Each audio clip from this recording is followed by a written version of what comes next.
Welcome to another quarantine version of Cranky Motorsports. So what am I going to do today? Probably not too much, but I do want to tidy up a few things left on this tractor. I got to put the belt guard back on the transmission because I didn't put that back on yesterday. I was thinking earlier too, in the last video I had, I was talking about the belt length on this tractor. And I said this one needed an 82-inch belt, and I thought it was going to use an 81 because I had measured the center between the crankshaft and one of these bolts on the frame. And I remembered that wasn't on this tractor. That was on the C&B Special. So that one, when I get it all set up, is going to have an 81-inch belt. This one is just an oddball because I put the motor wherever I could fit it. So this one took an 82-inch belt. This thing actually drives remarkably well. I'm thinking because this has a original Sears PTO pulley. This is actually off of a Briggs & Stratton 18 horse, so it would have been off of a Roper, actually a 16 horse, so Roper RT 16T or, sorry, a 16T or a SS14 or SS15. This is actually a 1-inch ID pulley, so it goes right on this particular diesel engine. The nice thing about that is I can run all the standard PTO accessories, so I think I'm going to put a mower deck on this. I have never run a mower deck on a diesel 10 horse. I've run a mower deck on a 7 horse Yanmar, which worked out pretty well. But this being that it has the right diameter pulley and everything on it, I think I'm going to run a 42-inch mower deck on this tractor. What my plans are for today though, tidy up a few things. I got to put a belt guard on here with a PTO cover. I want to get the belt guard on the transmission, and one other thing I need to work on is rerouting my brace from either from where it's on the motor, from the grill to the dash to somewhere else on the motor so that it clears the fuel cap on the motor. I know Jeffrey Katera in some of his videos from Katera's collection, he put a twist in this, ran it past the oil, the fuel fill, and then twisted it back, so maybe I'll do that. That seems like a pretty easy approach to make this thing work.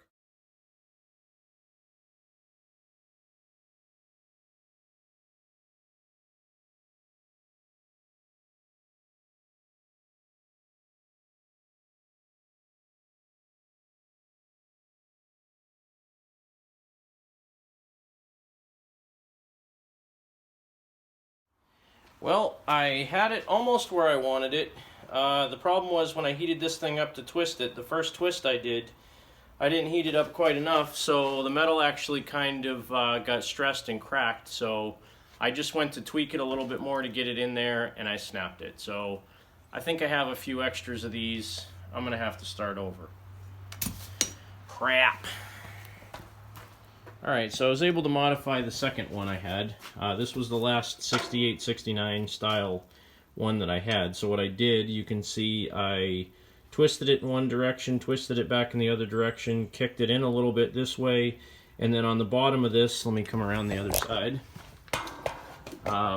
right in this area, right here, I ground it down quite a bit to be able to clear the bracket for the fuel tank. This bolt on the head still actually hits the bottom of this, but I don't really care about that much. I basically needed it to clear the fuel cap, which now it does. I'm going to finish bolting this guy on. Should only take me a minute. That'll take care of one of the things I had to do for this tractor.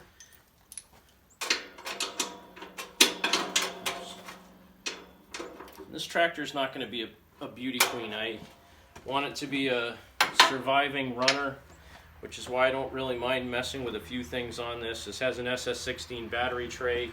The SS16 battery tray is one of my old tricks. I talked about that in a few videos that I have. I gotta weld the exhaust stack on still. I'm gonna walk over to my wall PTO covers. I'm pretty sure I have an orange one. So right now I have tons of room in my garage because I put 5 tractors on the other side. So I got plenty of room to walk around in here. Now if you look up on this wall, that's my Wallow PTO covers. I'm going to grab that guy right here. Even though it's the wrong color orange, it's orange. So for now it's going to work. And let's see, I need a Tecumseh bracket. Yeah, that one's definitely off the Tecumseh. So let's see if a Tecumseh bracket fits or if an Onan bracket fits. And yes, I'm mispronouncing Onan. I think it's kind of funny because a lot of people call it an Onan or a piece of junk. They use it interchangeably. I love Onans, as you all probably know. And my $11 tripod is starting to fail me. I guess I'm pretty disappointed with that. All right, so let's see here. Still recording, which is good. And pardon the 1970s afro look. I haven't gotten a haircut in like over 2 months. So let's see here. This will go right like that.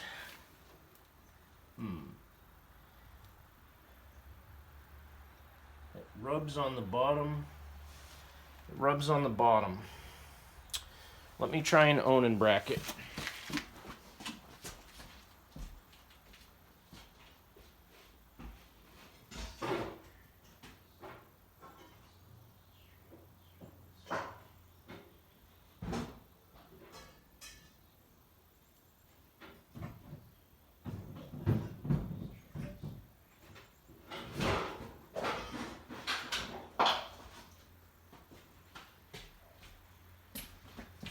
I don't exactly know what all of these brackets are from. I know that one was from a Tecumseh. Let's see. Oh, that's not going to work. This must be off of Briggs. That's way off. This is an Onan bracket. That ain't going to work. Well, looks like Tecumseh bracket it is. Maybe I got to bend it out or something.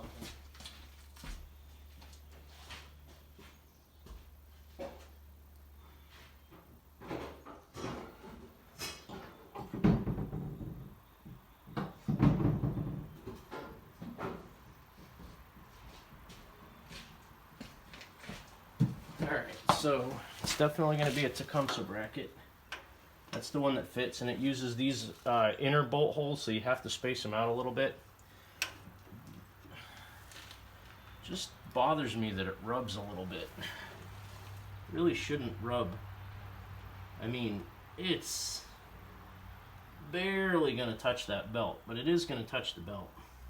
It's going to rub right here, and actually this particular bracket looks like it had a belt rubbing there before, so I don't know, maybe that's normal. I don't really like it. Not really going to cause any harm. I mean, it'll just wear the back of the belt out a little bit. We'll have to deal with it. Now, this uses metric bolts. I believe they're 8mm.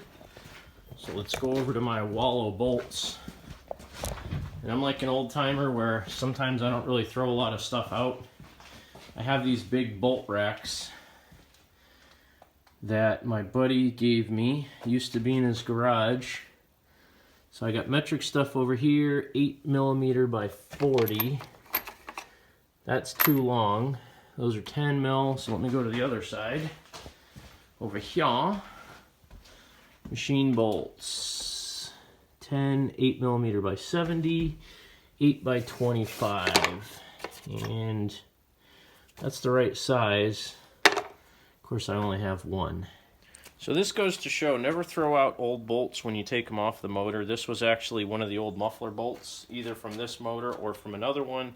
That's what you're going to need. And I'm going to need spacer on here to make this work. So I might go grab me just a nut.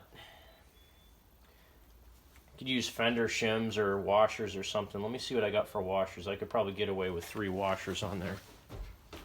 Alright, I don't like wasting washers, so what I'm going to do, I'm going to jam a 3/8 American nut behind this guy. So my 8mm bolt goes through the hole, 3/8 nut on the back, and that's going to go in this recessed bolt hole back here. That'll space me out plenty to clear the flange on the motor and still work properly here.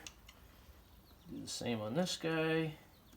Wish I had a little bit longer bolt for this one. That looks too short to me, but well, the nice thing is I got a little bit of play in this because it was drilled out for 3/8 holes. So once it's tightened down, it should just about clear that belt.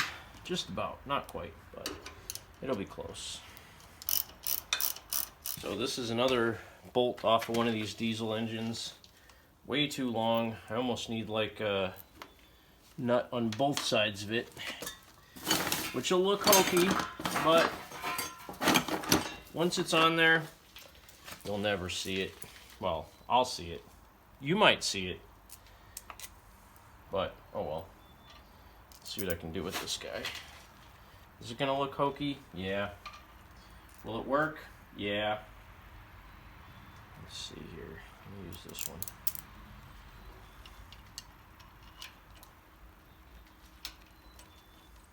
Yeah, that gives me a lot more thread. I feel better about that, even if it looks like crap. Eventually I'll get the same bolt. Maybe not. That guy's nice and snug. Now I don't have the little rubber pieces that go on here. Word to the wise though, if you don't have the little rubber isolators that go on here, I could grab one off one of my 18 million other covers, which I'm gonna do, but you can use 1/2-inch heater hose and you just cut it to the length you want and slip her on there. But let's just see how this looks. Oh yeah, look at that. Wrong shade of orange, but man, looks great when you can have all the parts for the tractor. So let me go grab some isolators and some clips. Alright, so I got 2 isolators. One's orange, which is an original one. That one's hose. Slide her on there. Oh, see, you know, I'm not going to put it on the bottom because the belt's going to rub on it. I'll put one on the top. 1 out of 2 isn't bad, right? No, it's 2 out of 3 isn't bad. Sorry, Meatloaf.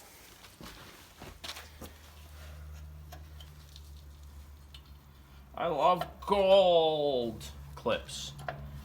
Well, that's gonna rattle like crazy. Oh well, maybe I'll drill a hole on the back side of this and put 2 clips on it to hold it from rattling, but yeah. That's gonna rattle a lot.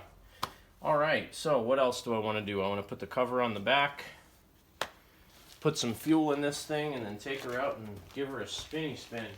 This is the belt guard that goes on the transmission. You want to have this because as your belt wears out and goes slack, when you push in the clutch, it actually may fall off the pulley on the transmission, and I know you guys hate working on transmissions and belts. They're really not that hard. My last video, I changed the belt on this thing twice in the course of that video because I put an 81-inch on it and it didn't fit. Realistically, the trick to changing the belt on these, take your rear mower deck mount off. This one's gone right now. I'm going to put one back on, but take your rear mower deck mount off. Then the only bolt you have to worry about being in the way is your top fender bolt. And if you twist the belt sideways and push it up past it and then twist it straight, you can kind of feed it around the pulley on the transmission, hold it on the bottom and pull it from the top, and it usually pulls it right onto the pulley. Again, I oftentimes feel the need to do quick videos like that to help people out. Really, I don't feel I should have to do that, but I like helping people out. Now this guy, there's a trick to getting this guy on and off too. The bolt holes, there's one in the side of the frame through the fender or right below the fender, and then there's one on the bottom. So what I like to do is take this guy, put the bottom bolt in first, so you got to slide this around the pulley on the transmission. And I like doing it from the back or from the side, but really the back's easier. So you got to kind of get it up around the pulley. Let's see if I can do this. Put your bolt in the hole on the guard, and then line up the bottom bolt hole on the transmission. If I can find it here, right there. Start the bottom one. And you want to make sure you use a shallow 1/2-inch socket. The reason is, you take the extension off, use like a 3-inch extension with a shallow socket, you stick the bolt in there, it's not going to go all the way down to the bottom of the socket. Then what you got to do is stick this through the hole in the frame, below the fender, and you just got to kind of feel it in place. Let's see, I got it on the first try there. Right through the bracket, right into the transmission. Give the top one a snug with the ratchet.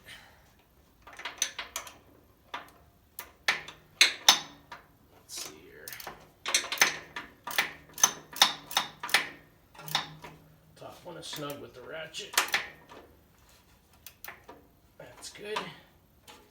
And then you go down here to the bottom one.